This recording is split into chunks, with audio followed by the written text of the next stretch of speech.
நாளைதோறும் கர்த்தருடைய வார்த்தையை கேட்க வந்த உங்களை ஆண்டவராக இயேசு கிறிஸ்துவின் இனிய இன்ப நாமத்தினாலே வாழ்த்தி வரவேற்கின்றேன். இன்றைக்குரிய தியானம் மார்க்கு 11:23. எவனாகிலும் இந்த மலையை பார்த்து நீ பெயர்ந்து சமுத்திரத்திலே தள்ளுண்டு போ என்று சொல்லி தான் சொன்னபடியே நடக்கும் என்று தன் இதயத்தில் சந்தேகப்படாமல் விசுவாசித்தால் அவன் சொன்னபடியே ஆகும் என்று மெய்யாகவே உங்களுக்கு சொல்லுகிறேன். இப்பொழுது தேரி, இந்த வசனத்தில் தேரி, இதை சொல்லுவதற்காக முதலாவது ப்ராக்டிக்கலாக அந்த அத்திமரம் பட்டு போன கதையை நாம் முன்பு பார்த்தோம். இன்றைக்கு இந்த வார்த்தையை தியரியை நாம் பார்க்க போகின்றோம். தேவனுடைய வார்த்தையில் விசுவாசம் உள்ளவர்கள் எவனாகிலும் என்று சொன்னால் யார் என்று சொன்னால் தேவனுடைய வார்த்தையில் விசுவாசம் உள்ளவர்கள். அதாவது அவர்கள் உன் பிரச்சனை பற்றி ஊரெல்லாம் எனக்கு இவ்வளவு பிரச்சனை இருக்கிறது என்று சொல்லி பேசாதே, உன் பிரச்சனையை பார்த்து பேசு என்று சொன்னார். எவனாகிலும் என்று சொன்னால் இயேசுவை விசுவாசிக்கிறவன்.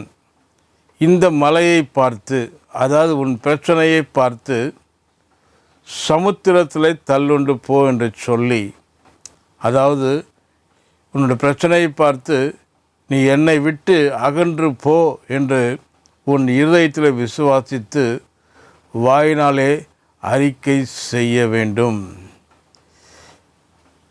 தான் சொன்னபடியே நடக்கும் என்று தன் இதயத்தில் சந்தேகப்படாமல் விசுவாசித்தால் அவன் சொன்னபடியே ஆகும்.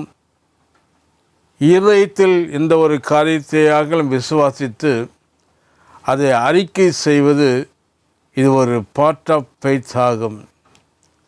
விசுவாசத்தின் இது ஒரு பகுதி. அநேகர் இதை படித்துவிட்டு எங்கே நான் சொன்ன போது ஒன்றும் ஆகவில்லையே என்று கூறுவார்கள். எங்கே சந்தேகம் எழும்பக்கூடாது? இருதயத்தில் சந்தேகம் எழும்பக்கூடாது. மனதுக்கும் இதயத்திற்கும் வித்தியாசம் உண்டு. மைண்ட் ஃபெய்த், மனது அளவில் விசுவாசம். ரெண்டாவதாக ஹார்ட் ஃபெய்த், இருதயத்தில் விசுவாசம். மைண்ட் ஃபெய்த் என்பது இப்பொழுது நீங்கள் கேட்கின்றீர்கள், மனது அளவில் ஏற்றுக்கொண்டு சரி சரி என்று பெயரளவில் ஒத்துக்கொள்கிறீர்கள். வெளியிலே போனபோது அதை மறந்துவிட்டு வேறு ஏதோ ஒன்றை பேசிக்கொண்டு செல்கிறீர்கள். அதை வார்த்தையை கேட்டதோடு சரி, அதை அப்படியே அதோடு விட்டு விடுவது. ஹார்ட் ஃபைட் என்பது பை ஹார்ட் செய்வது போல. பிள்ளைகள் படிக்கும் பொழுது சொல்லுவார்கள், மனப்பாடம் செய், இந்த பகுதியை மனப்பாடம் செய். படிக்கின்ற பாடங்களை அது இருதயத்தில் அனுப்பப்படுகிறது. இதயத்திலே அது ரெக்கார்டட் ஆகிறது. இதயத்தில் ஒன்று கலந்து விடுகிறது. இதயத்தில் விசுவாசித்தால் நாம் எதையாகிலும் பெற்றுக்கொள்ளலாம் என்று வேதம் சொல்கிறது. மனதிலே சந்தேகம் எண்ணம் வரலாம். இது வரவே இல்லை என்று யாராலும் சொல்ல முடியாது.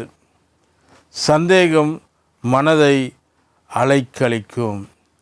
ஆக நம் இருதயத்தில் சந்தேகங்கள் வராமல் பாதுகாத்து கொள்வது மிகவும் அவசியம். மைண்ட் ஃபைட் பார்த்தோம், நம்ம கேட்கிறோம், மனதளவில் ஏற்றுக்கொள்கிறோம், பிறகு அதை கேட்டதோடு சரி விட்டு விடுகின்றோம். ஹார்ட் ஃபைட் என்பது பை ஹார்ட் செய்வது, அதாவது மனதிலே பதிகின்ற அளவிற்கு பை ஹார்ட் செய்து அதை நினைத்து நினைத்து பேசுவது, அதை தியானிப்பது, அது மனதிலே பதிக வைப்பது. ஆக கர்த்தர் தாமே இந்த வார்த்தைகளை ஆசீர்வதிப்பாராக.